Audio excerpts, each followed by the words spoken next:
Bonsoir tout le monde. Bienvenue à cet autre épisode de l'analyse de lutte.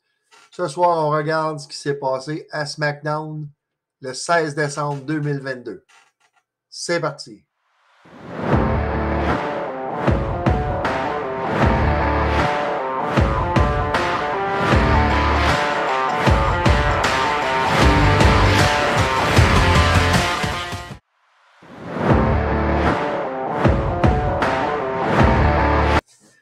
Donc, SmackDown commence sur les chapeaux de roue avec tout de suite le match de championnat par équipe féminin opposant Liv Morgan et Tegan Knox contre Damage Control.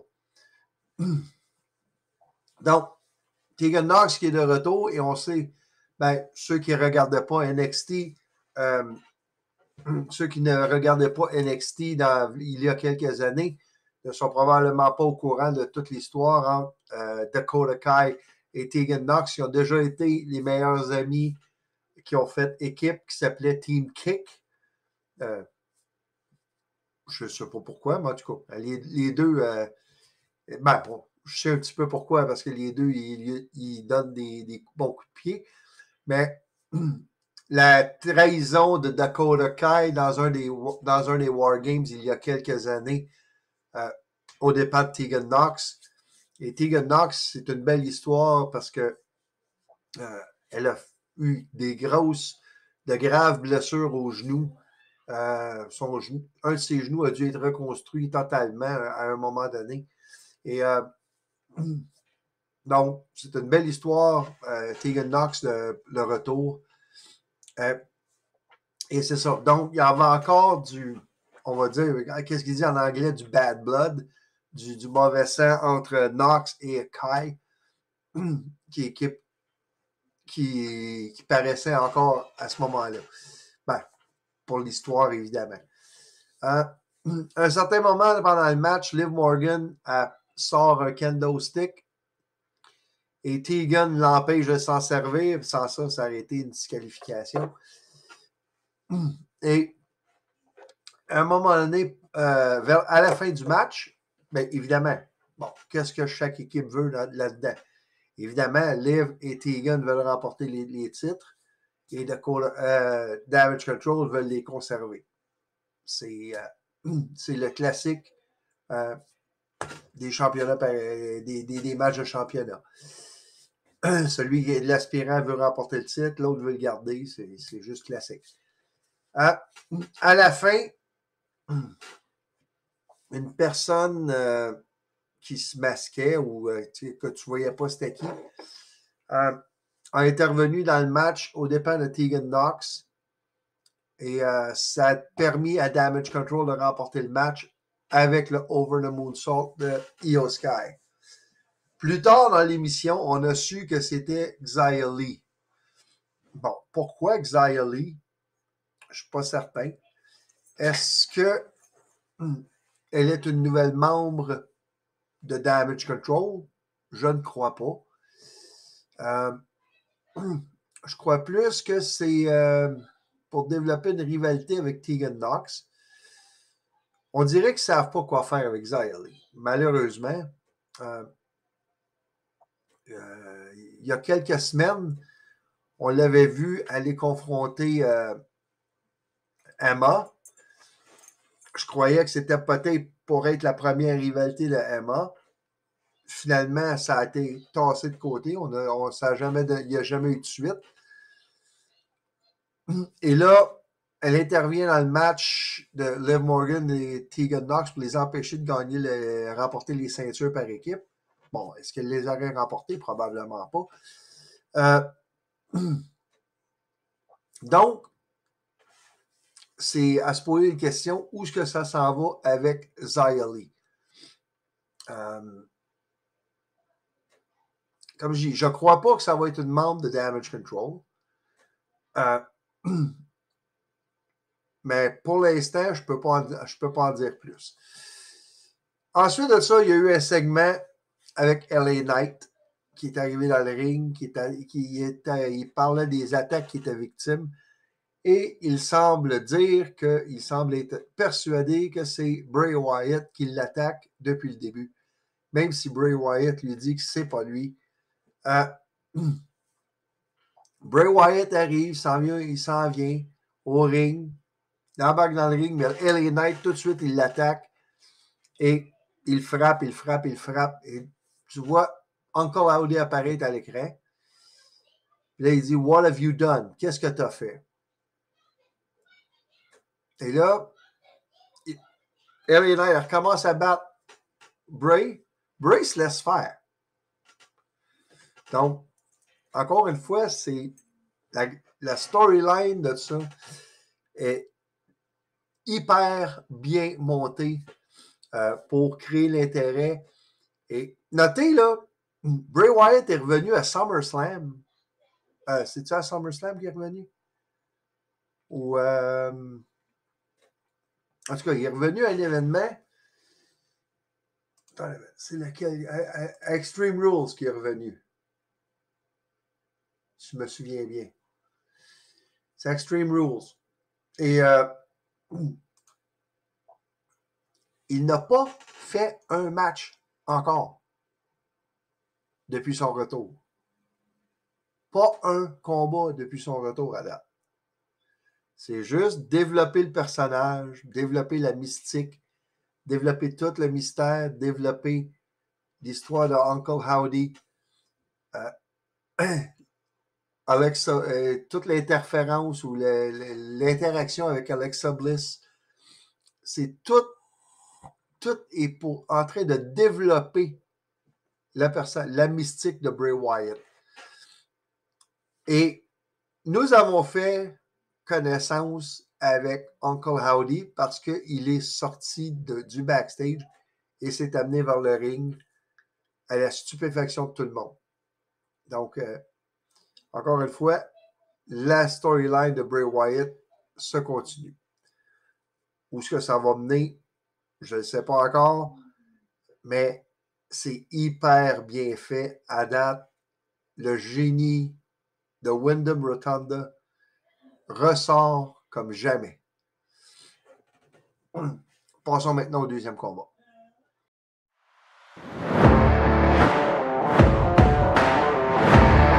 Donc, match numéro 2. Championnat intercontinental entre Gunther et le gagnant de la SmackDown World Cup, Ricochet. Bon. Encore une fois, le classique. L'aspirant veut gagner la ceinture. Le champion veut la garder. Mais en même temps, Ricochet, lui, veut reprendre le titre qu'il a perdu contre Gunther. Fait que, donc, c'est comme une revanche. C'est le combat de revanche que Ricochet n'a jamais eu. Avant d'aller plus loin, quel match! Tout un match. Les deux ont fait vraiment, là, c'était le brawler, le gars, le heel brawler contre le face high flyer. Le match était sublime. La première partie du combat, c'est surtout Gunther qui l'a dominé. Ricochet a eu ses moments. Il a même fait son Shooting Star Press. Les gens ont vraiment cru que Ricochet allait gagner. Ricochet a eu ses moments. Oui, aussi au début, Adam Pearce, il a renvoyé Ludwig Kaiser puis Giovanni Vinci en backstage pour vraiment avoir un combat 1 contre 1. Donc déjà là, quand ça a été fait, avant le match, je ne savais pas, tu sais, avant que les deux sortent, je me disais, bon, je vais apprécier le match. Gunther devrait garder sa ceinture. Et quand ils ont été renvoyés en arrière, ça a juste confirmé mes doutes dans mon esprit que Gunther était pour garder sa ceinture. Il a remporté le match avec la dernière, sa nouvelle prise de finition, la dernière symphonie. Mais encore une fois, quel match bien fait, bien monté. l'histoire à l'intérieur du combat, vraiment bien fait. Et Ricochet ne perd rien. Rien là-dedans. Au contraire, c'est la fin parfaite pour ce combat-là. Les deux sont gagnants. Même Ricochet dans la défaite est gagnant parce qu'il a tenu son bout puis il a fait une meilleure opposition à Gunther que quand il a perdu la ceinture il y a 6 mois. Environ 6 mois. Donc, c'est ça. C'est vraiment, là, Ricochet, il est comme... Il a remonté d'une coche de plus encore, même s'il a perdu. Mais évidemment, Gunther, ben, il continue sa domination sur le titre intercontinental. Ensuite de ça, on a vu un petit segment backstage avec Roman.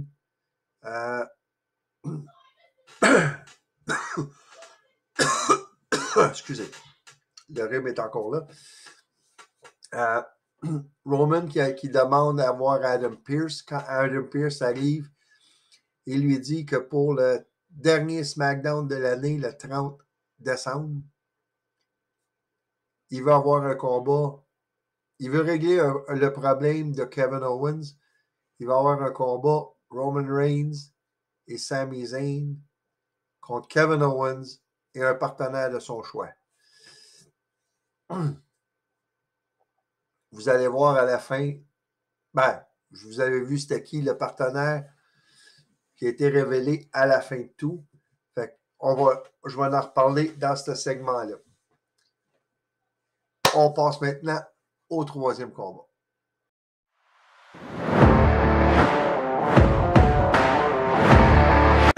Donc, troisième et dernier match de la soirée. Oui, 3 matchs dans SmackDown vendredi seulement.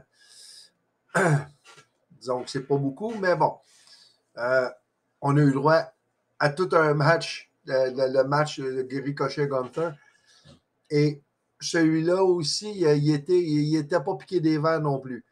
Legado del Fantasma versus Hit Row versus les Viking Raiders pour déterminer les aspirants numéro 1 au titre des Usos. Non. Bon, je me disais, est-ce que c'est un match pour faire ressortir les Viking Raiders gagnants et les envoyer contre les Usos? Bon, c'était difficile. Premièrement, Viking Raiders viennent de revenir. Hit Row, c'est trois équipes qui viennent essentiellement de revenir dans la fédération. La seule des trois qui avait vraiment un gros momentum, c'était les Viking Raiders à cause de leurs attaques répétées et leur domination. Dans ce match-là, on a vu toute la dynamique qu'il peut avoir, par exemple.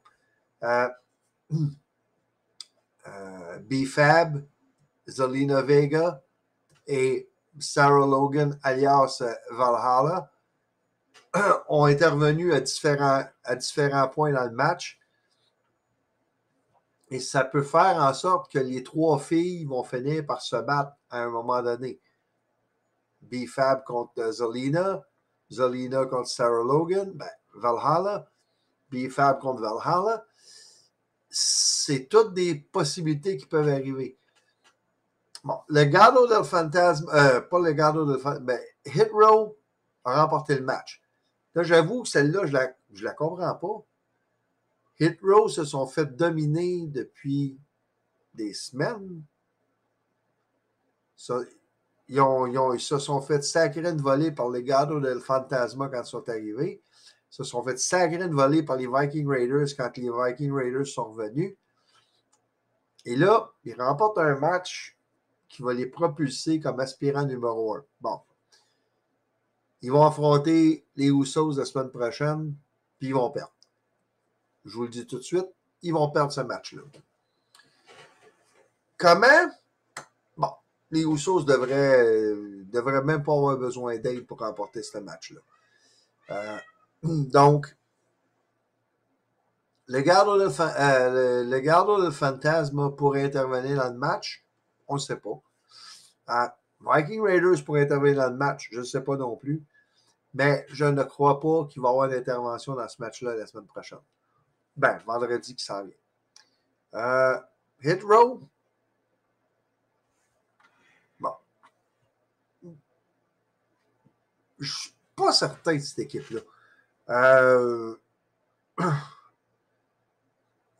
Ils ont l'air assez aimés du public, mais je ne vois rien d'extraordinaire, moi, dans cette équipe-là présentement. Fait, on verra ce que ça va donner. Je vais laisser la chance aux coureurs. Mais ils vont affronter les Usos vendredi.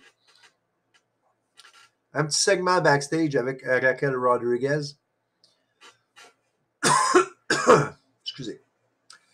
Elle dit qu'elle veut elle veut se revenger de Shayna et de Ronda pour ce qu'ils lui ont fait à elle et à Shotzi. Il annonçait en même temps qu'il était pour avoir un gauntlet match la semaine prochaine pour déterminer l'aspirante numéro 1 à Ronda. Et elle s'est fait attaquer par Ronda et Shayna encore une fois. L'émission se termine avec un segment avec le Bloodline. Et Roman, à un certain moment, dit à Sami, c'était supposé être une superbe soirée pour toi à soir. Mais on a un problème. C'est un problème Kevin Owens. Puis, dans 2 semaines, on va régler ce problème-là. Parce que ça va être moi et toi contre Kevin Owens et un partenaire de son choix. Quelle ne fut pas la surprise d'avoir apparu John Cena sur l'écran géant qui dit avoir reçu un texte de Kevin Owens pour lui demander, en gros, d'être son partenaire le 30 décembre. Donc, 30 décembre, John Cena, Kevin Owens versus Roman Reigns et Sami Zayn. Ça devrait être un très bon match. Mais oui, vous entendez ma chatte en arrière. Ouais, c'est ça. C'est ça. Elle est dans cette période-là. Donc, là-dessus, je vous laisse. On va regarder Raw lundi soir. Je vous reviens avec mon analyse de Raw dans la semaine. Et on va voir ce que ça va donner pour vendredi prochain à SmackDown. D'ici là, à la prochaine.